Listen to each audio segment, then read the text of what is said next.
말씀 히브리서 10장에 있는 말씀을 다 함께 보도록 하겠습니다.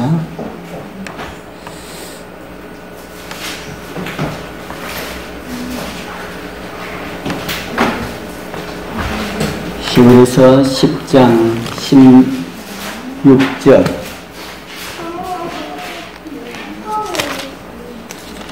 히브리서 10장 16절 주께서 우리 같이 읽겠습니다. 주께서 시작. 주께서 가라사대 그날 후로는 저희와 세울 언약이 이것이라 하시고 내 법을 저희 마음에 두고 저희 생각에 기록하리라 하신 후에 쭉 가서 20절 읽겠습니다. 그 길은 시작. 그 길은 우리를 위하여 휘장 가운데로 열어놓으신 새롭고 산 길이요 휘장은 곧 저희 육체니라. 아멘.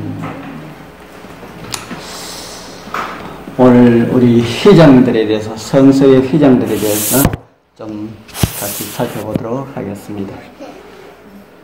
지난 금요일날은 제가 거룩한 향년이라는 내용으로 함께 은혜를 나누었습니다. 모세가 지은 성소는 무엇을 보고 지었다고 했습니까? 하늘에 있는 식양을 보고 지었다. 보고 지은 성소는 하나님께서 인류를 구원하시는 하나님의 계획을 담아서 주셨습니다. 그래서 우리는 성소를 통하여서 무엇을 알 수가 있을까요? 성소를 통하여서 무엇을 알 수가 있습니까? 하나님께서 우리를 어떻게 구원하시는지 그 구원의 역사를 우리는 성소를 통해서 이해를 할 수가 있습니다. 그래서 구원의 조감도라고 합니다. 구원의 청사진이라고도 하고 구원의 조감도라고도 합니다. 이 성소를 우리는 우리에게 주신 이 조감도를, 이 건축자들은 조감도를 잘 살피고 그렇게 지어야 합니다. 그걸 살피고 짓지 아니하면은 건물 다 지어놓고 난 다음에 중공검사 하러 와서 조감도하고 다르면은 빠꾸 된다고 합니다. 우리도 구원의 조감도를 잘 살펴서 넉넉하게 하늘에 들어갈 수 있는 우리 모든 성도들이 되어야 할 것입니다. 이렇게 네 종류의 향재료로 제조된 이 향에 대해서 우리가 살펴보았죠. 그러면서 우리의 기도가 이 향들처럼 이렇게 되어야 한다. 그래서 특별히 지난번에는 이 공중기도에 대해서 제가 구체적으로 좀 말씀을 드린 것 같습니다. 공중기도는 대충 이러하다 하고 말씀을 드렸지요. 공중기도의 요령을 이렇게 말씀을 드렸고 고쳐야 할 것들에 대해서도 말씀을 드렸습니다. 제가 이렇게 말씀을 드렸지만은 꼭 이렇게 하라는 것은 아닙니다. 이렇게 하지 않아도 됩니다. 이렇게 했으면 더 좋겠다 하는 것이지 어떤 이런 법이 아니라 하는 겁니다. 그리고 우리의 등불은 꺼지지 말아야 한다. 우리 기도의 등불, 기도의 향연, 기도의 향은 우리 끊임없이 올라가야 된다.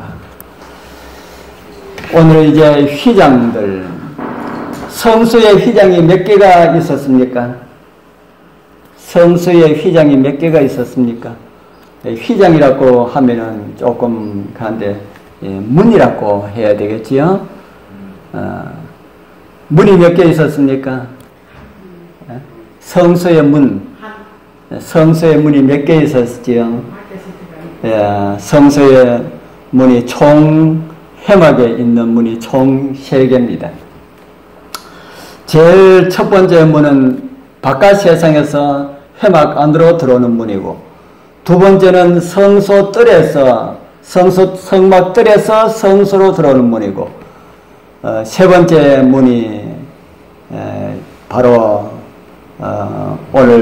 오늘부터 우리 한 2시간 우리가 살펴볼 수 있는 휘장, 지성소와 성소를 가로막고 있는 그 휘장이 세 번째 휘장입니다.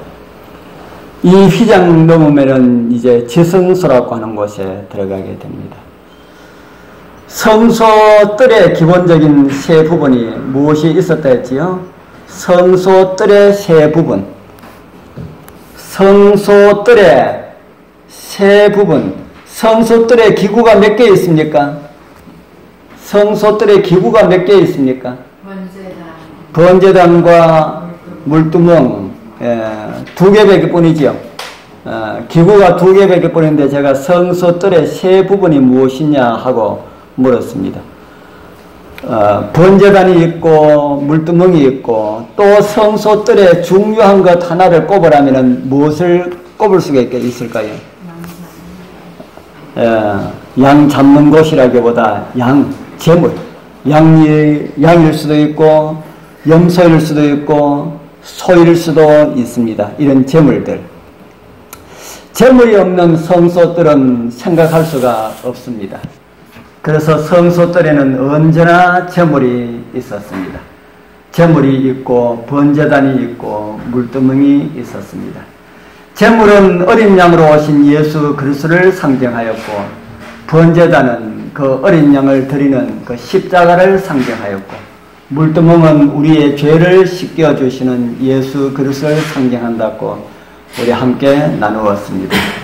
성소의 세 부분은 무엇일까요? 성소 안의 세 부분. 성소 안에는 세 부분, 이 세 기구들이 있었지요. 황금벽으로 둘려있는 이 성소 안에는 황금으로 더딥혀진 세 기구가 있었습니다. 황금 촛대가 있었고, 황금 떡상이 있었고, 황금 분향단이 있었습니다. 떡은 생명의 떡이 되시는 예수님을 상징하는 떡상과 떡이 있고, 촛대는 우리의 길을 밝혀주는 촛대가 있습니다. 저는 어두울 때 위에 3층에서 내려오면서 제가 요즘 폰 후라시가 있어가지고 얼마나 참 감사한지 폰 후라시를 켜고 우리 집사람하고 같이 내려오면서 늘 시편 119편 105절에 있는 말씀을 암송을 많이 합니다. 주의 말씀은 내 발의 등이요 내 길의 빛입니다. 얼마나 후라시가 참 고맙게 생각하는지. 그처럼 우리가 하나님의 말씀이 없으면 이 혼탁한 세상 살아갈 수가 없다는 겁니다. 우리 여러분들 그렇게 느끼십니까? 우리가 어떻게 살아가야 할까? 우리가 그걸 알지 못할 때에 하나님의 말씀이 우리에게 그 빛을 비춰주신다. 길을 밝혀주신다 하는 겁니다. 우리 그렇게 되지 아니한다면 우리 기도 많이 하셔서 정말 하나님의 말씀이 우리의 삶 속에 빛이 될 수 있도록 그렇게 해달라고 기도하는 그런 시간들 가져야 할 것입니다. 또 분향단은 우리를 위하여 기도하시는 예수 그리스도의 중보의 기도를 가리키고 있고 또 우리들이 드리는 그런 기도를 말한다고 말씀을 드렸습니다. 그리고 성소는 성화의 단계를 가르쳐준다고 우리가 함께 들었습니다. 성화하려면 그리스도인은 예수님을 맞이하기 위하여서 준비하려면 그 준비하는 것을 가지고 성화라고 이야기합니다. 이 성화는 우리 교회만 가지고 있는 교리가 아니고 일반 개신교의 대부분이 이 성화에 대한 교리는 거의 다 가지고 있습니다. 그래서 예수님 맞이하기 위하여서 준비하려면 우리의 뭐가 변화되어야 된다는 걸 알고 있다는 겁니까? 우리의 무엇이 변화되어야 돼요? 뭐가 변화되어야 됩니까? 우리의 품성, 우리의 성품, 우리의 성품이 변화되어야 된다. 그래서 우리의 성품이 변화되려면은 어떻게 하면은 변화되는지를 그것을 가르쳐 주는 것이 어디라고 그랬습니까? 그것이 성소 전체 중에서 우리의 성품이 변화될 수 있도록 어떻게 하면은 변화될 수가 있는지를 가르쳐 주는 것이 어디라고 그랬습니까? 성소라고 그랬지요. 성소. 성소에서 우리가 어떻게 해야만이 변화된다 그랬습니까? 우리가 성화하려면은 성소를 반드시 통과해야 되는데 제가 성소를 통과하지 아니하고 그냥 지성소로 넘어가는 자들은 뭐라 그랬지요? 다 절도요, 도둑이요, 강도라고 성경은 말하고 있습니다. 그래서 우리는 성소로 통과해야 되는데 이 성소로 통과하는 것이 무엇이다 하는 걸 제가 말씀드렸잖아요. 우리는 날마다 뭐 하고요? 날마다 떡을 먹어야 하고 생명의 떡, 날마다 떡을 먹어야 하고 날마다 뭐 해야 하고요?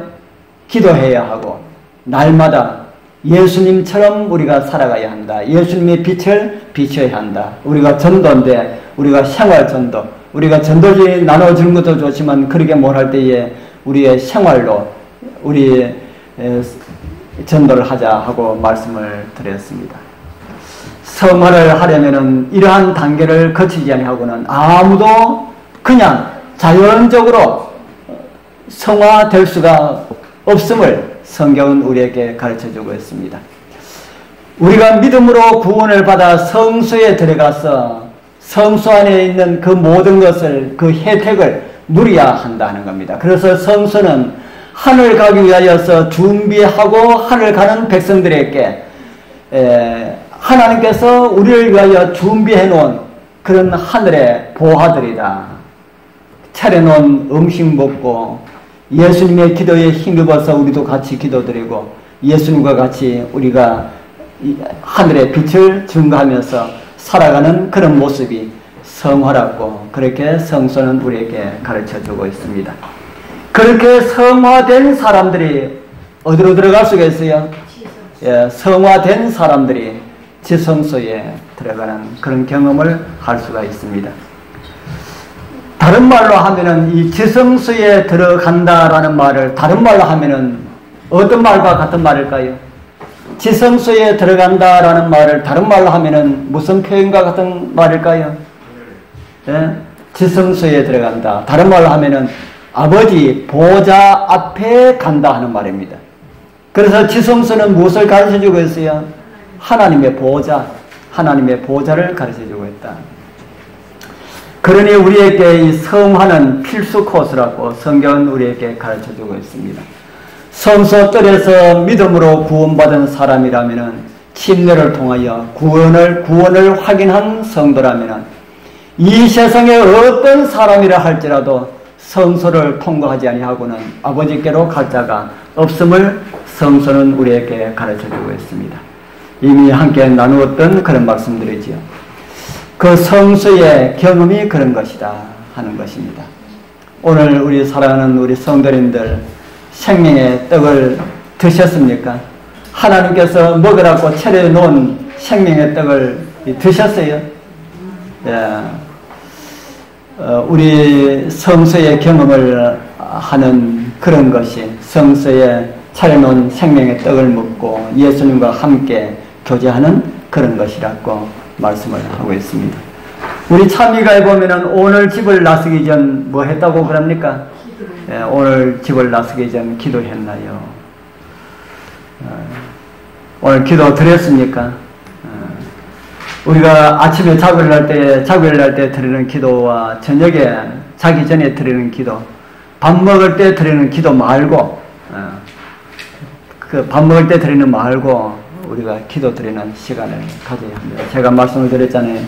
시간이 많이 없으신 분들은 10분이라도 5분도 시간 낼 수가 없다면 한 3분이라도 개인적으로 무릎을 꿇고 기도하는 그런 시간을 가져보시길 바랍니다. 그러면은 정말 하나님의 은혜가 그 기도하는 그 시간에 나의 마음을 감동시키는 이런 것을 느끼게 될 것입니다.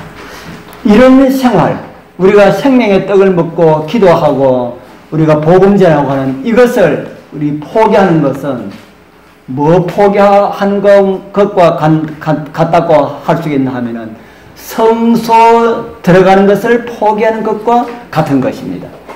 성소 들어간 것을 포기하면은 지성소에 우리는 나아갈 수가 없습니다.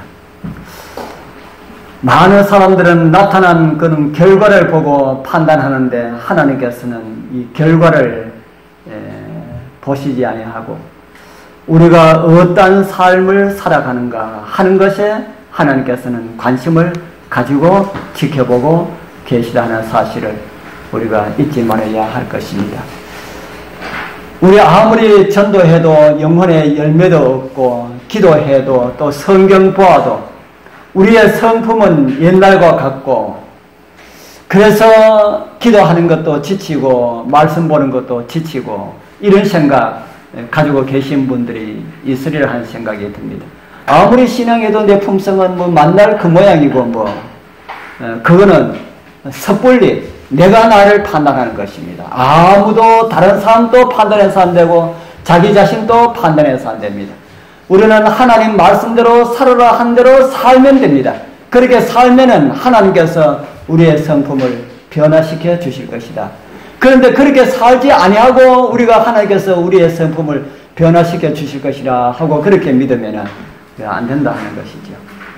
그래서 우리 지성소는 그런 사람들이 말씀에 따라서 성소의 경험을 한 사람들이 지성소를 들어갈 수가 있다. 그래서 히브리서 10장 19절 우리가 아까 읽은 그 말씀에 아까 16절을 읽고 20절을 읽었지요. 19절을 보면은 그러므로 형제들아 우리가 예수의 피를 힘입어 성소에 들어갈 담력을 얻었나니 그 길은 우리를 위하여 휘장 가운데로 열어놓으신 새롭고 산 길이요 휘장은 곧 저희 육체니라 이렇게 말씀을 하고 있습니다. 어디로 들어오라는 겁니까? 지성소로 들어오라. 그래서 어떤 분들은 지금 지성소에 있지 아니하면은 구원이 없다고 주장하신 분들이 있습니다. 그거는 좀 심한 표현이고요. 우리 주님께서 우리를 지성소로 초대하실 때에 지성소에 들어갈 수가 있는 그런 사람이 되자 하는 겁니다.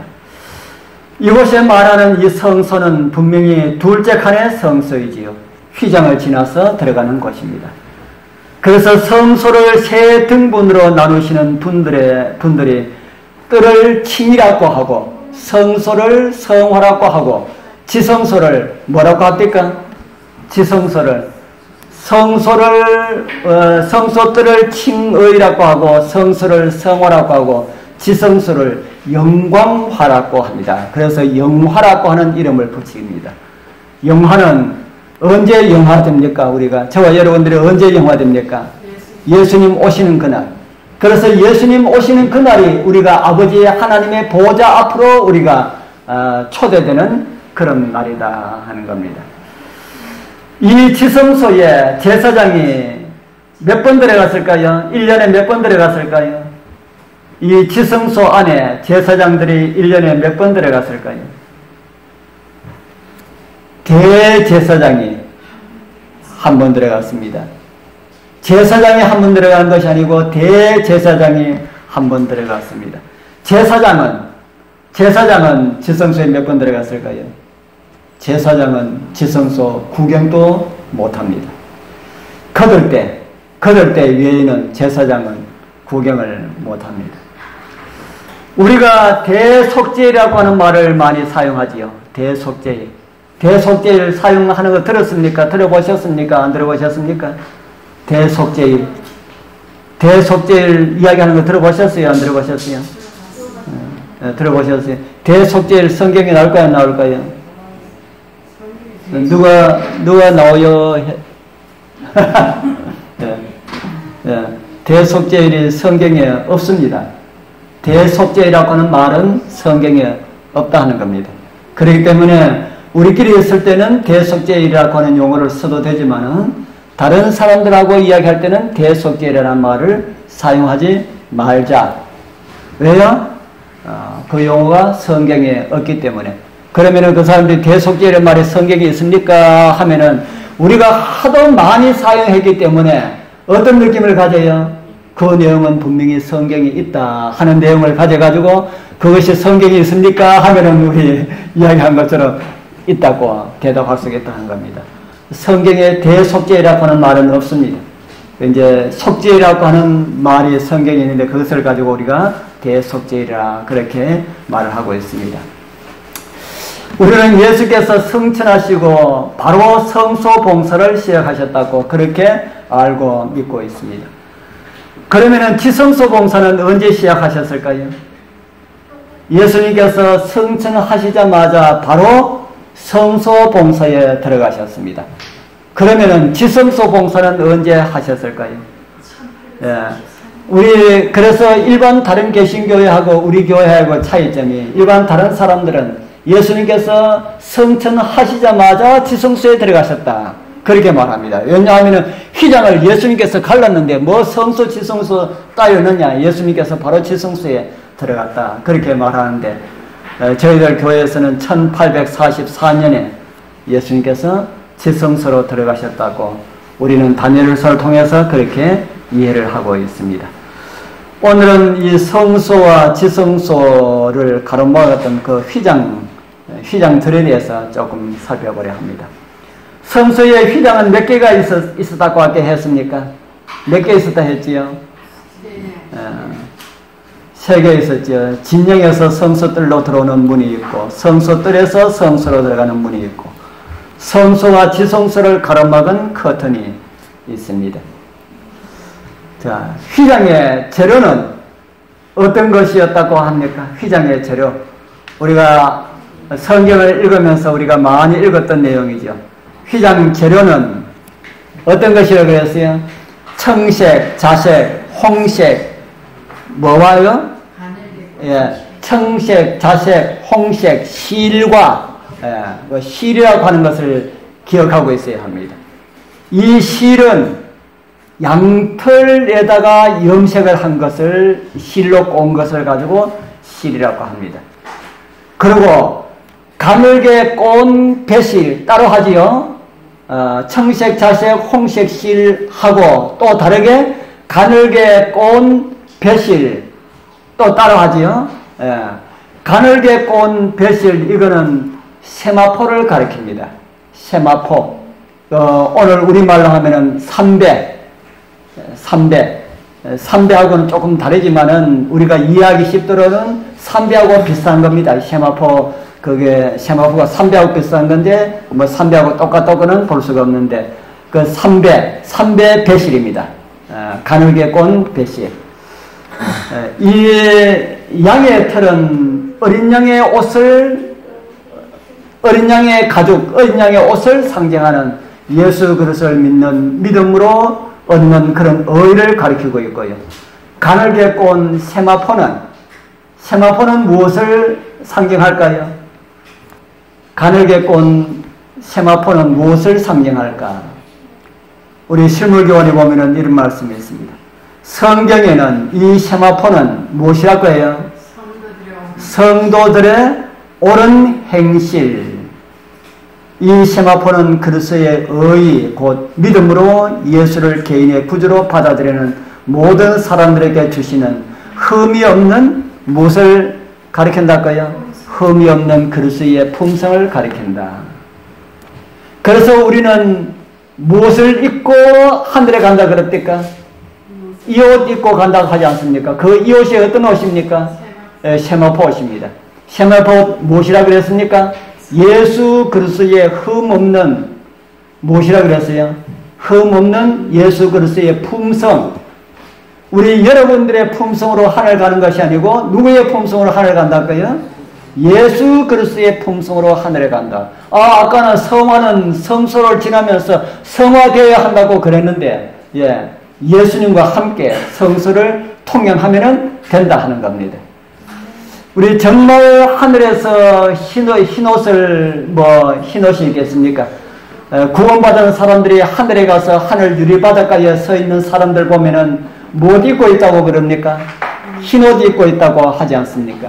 정말 하늘에서 그 흰옷을 입고 사는지는 모르겠지만은 그 입고 있다는 그 흰옷이 예수 그리스도의 의, 예수 그리스도의 성품을 상징하고 있다 하는 겁니다. 그래서 우리가 하늘에서 우리가 입는 그 흰옷은 진짜 세마포 그 흰옷을 입을지 모르지만은 하늘에 가봐야 알지만은 모르지만은 확실한 것은 예수 그리스도의 의를 우리가 입고 하늘에 가고 그 옷 입고 하늘에서 산다 하는 겁니다. 이 땅에서도 우리가 예수 그리스도의 의를 입어야 됩니까? 이 땅에서도 우리가 예수 그리스도의 의를 입어야 우리가 구원받은 사람이라 그럽니다. 그 옷 입고 우리가 하늘에 간다고 성경은 우리에게 가르쳐주고 있습니다. 하늘에서도 영원히 그런 삶을 살아간다고 하지요. 이 휘장의 색깔과 자수, 이 색깔, 청색, 자색, 홍색, 실 이런 색깔에 대해서는 우리 지난번에 한번 한번 우리가 한번 나누었지요. 부조와 선지자 347쪽에는 이런 말씀이 있습니다. 건물은 금으로 산 기둥에서 드리워진 화려하고 아름다운 휘장으로 두 칸으로 나누어졌고 이와 비슷한 휘장이 첫째 칸의 입구를 막고 있다. 이것들은 천장에 이룬 내부 덮개와 마찬가지로 청색, 자색, 홍색 등 가장 화려한 색깔로 만들어졌는데 아름답게 배합되어 있었다. 성소의 휘장들이 전부 몇 개라고 그랬습니까? 제가 아까 몇 개라고 이야기했잖아요. 예, 그 다른 말로 하면은 문, 또 다른 말로 하면은 그 휘장으로 된 문들입니다. 그 문들이 총 3개라고 했는데 그 3개 중에서 어디에 제일 아름답게 만들었을까요? 성소와 지성소를 막는 그 휘장이 제일 아름답게 만들었을까 합니까? 그 바깥 세상에서 성소 뜰로 들어가는 그 문도 엄청나게 화려하게 아름답게 그렇게 만들었다고 합니다. 우리가 집 지으면은 안도 잘 꾸며야 되지만은 바깥도 잘 꾸미는 사람 많이 있지요. 그 정도 한번 그런 말씀 한번 드렸는데, 그런데 성소는 바깥보다 안으로 들어갈수록 더 화려하다. 그런 걸 보면은 바깥에 성소 뜰에 있는 휘장보다 성소로 들어가는 휘장이 조금 더 아름다웠을 것이고, 성소에 있는 휘장보다 지성소로 들어가는 휘장이 더 아름다웠을 것이다 하는 생각이 듭니다.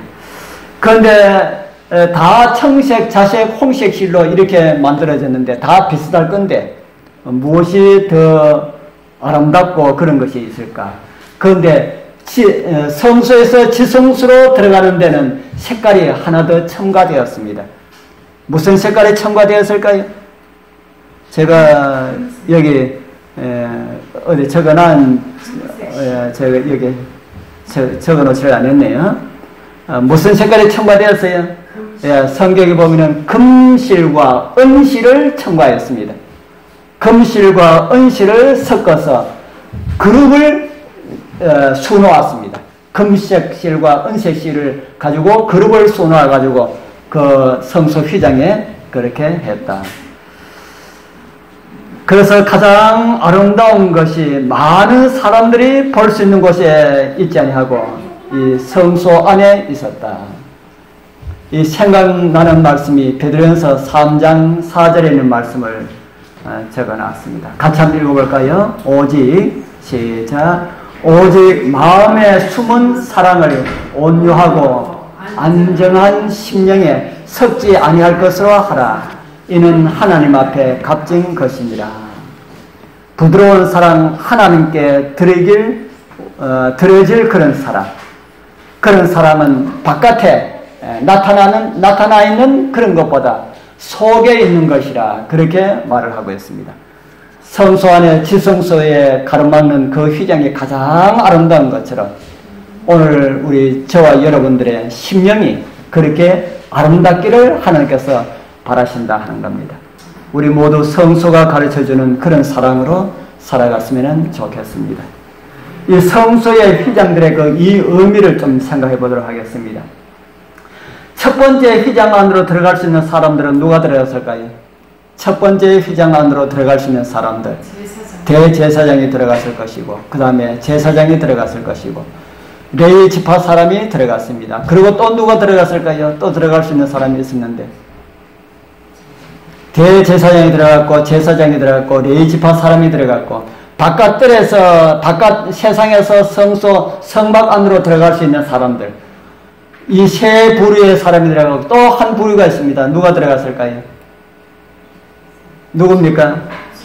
죄인임을 깨닫는 사람들이 들어갔습니다. 뭘 끌고요? 죄인임을 깨닫는 사람들이 양을 가지고 그렇게 들어갔습니다. 이방인들은 성소뜰에 들어갈 수 있을까요? 없을까요? 이방인들은 성소뜰에 못 들어갔습니다. 교회는 어떤 사람이 들어갑니까?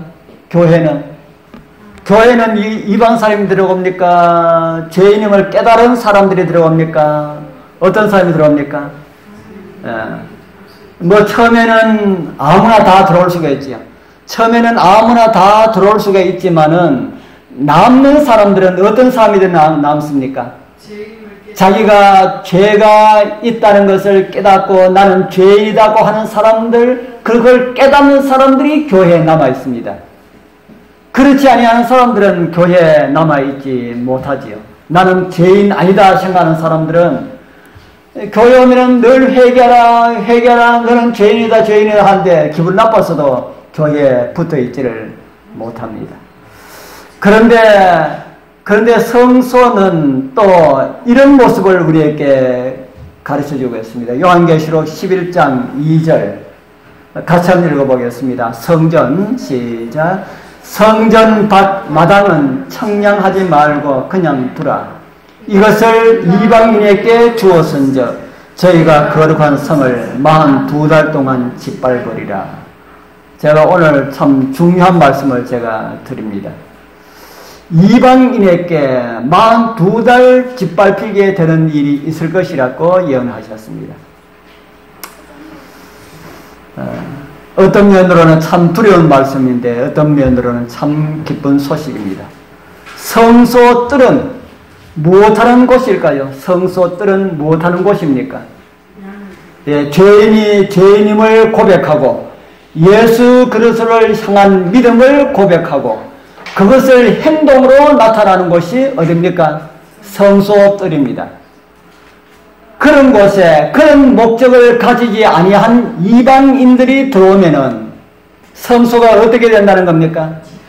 성소가 짓밟히게 된다. 이방인이나 죄인임을 고백하는 사람이나 다 똑같이 성소에 들어오게 되면은 성소뜰을 밟게 되는 것이지요. 그런데 죄인임을 고백하는 사람이 들어오면은 용서함을 받고 회복함을 받는데, 그런데 일반 사람들이 들어오면은 성소가 짓밟히게 된다. 그렇게 성경은 말을 하고 있습니다. 그런데 오늘날의 교회는 옛날 성소보다 그 문턱을 많이 낮추었지요. 그래서 누구나 다 초청해서 다 교회로 데리고 들어옵니다. 그런데 언제까지나 그렇게는 안 된다는 겁니다. 언제까지나. 우리 주님께서 혼인집에 심사로 오신다는 말씀이 성경에 있지요. 주님께서 심사로 오실 때에 옷을 입지 아니하는 사람들은 어떻게 될까요? 예, 옷을 입지 아니하는 사람들은 오늘 요한계시록 11장 2절의 말씀을 우리가 보면은 어떤 사람들로 분류되겠습니까? 어떤 사람들로요? 성소를 짓밟은 사람들로 분류되어서, 안 그러면 그냥 내보내지. 왜 그를 결박해서 바깥 어두운 곳에 이렇게 던지라고 그렇게 말씀했을까요? 심판의 장소입니다. 바깥 어두운 곳에 심판의 장소. 그래서 우리 교회에서 우리의 죄를 고백하고 의로움을 주시는 주님의 의를 우리가 잊고 그 의에 우리가 참여하지 않는다면은 마지막 때 주님 오실 때에는 성소를 짓밟았다는 이런 판단과 함께 준비된 심판의 자리에 나가게 됨을 오늘 이 말씀은 우리에게 가르쳐주고 있습니다.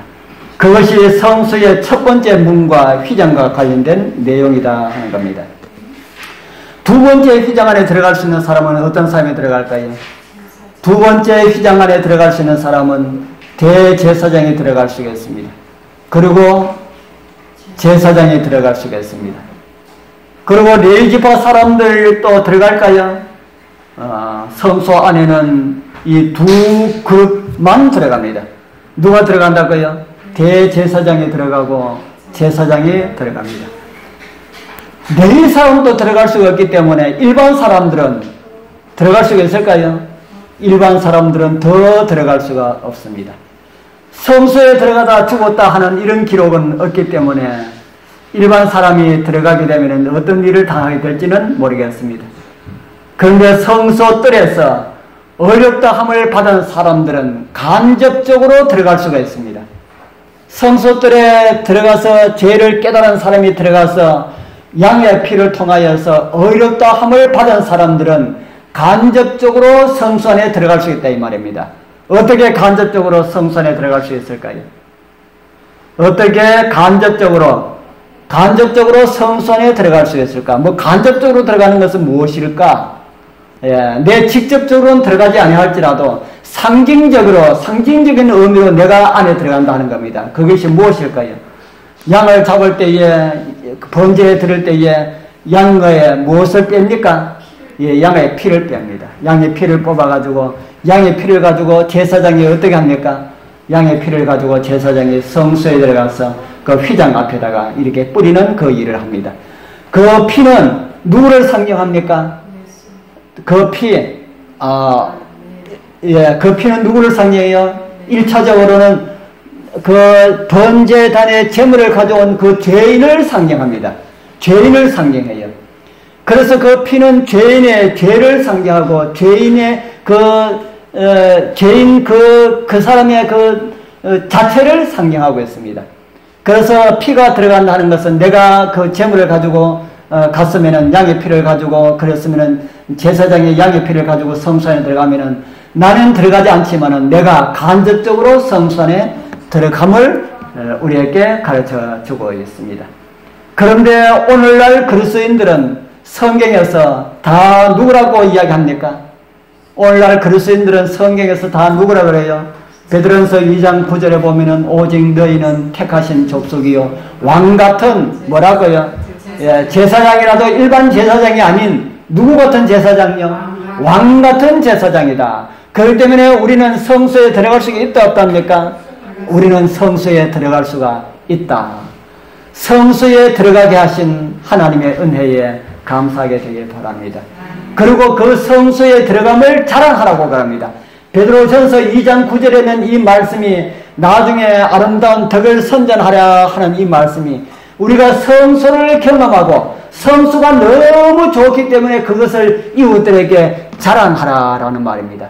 성소를 우리가 보고 그것을 경험하고 나니까 그 아름다움을 이웃들에게 자랑하라. 다른 말로 하면은 예수님의 아름다움을 이웃들에게 자랑하라라는 그런 말씀입니다.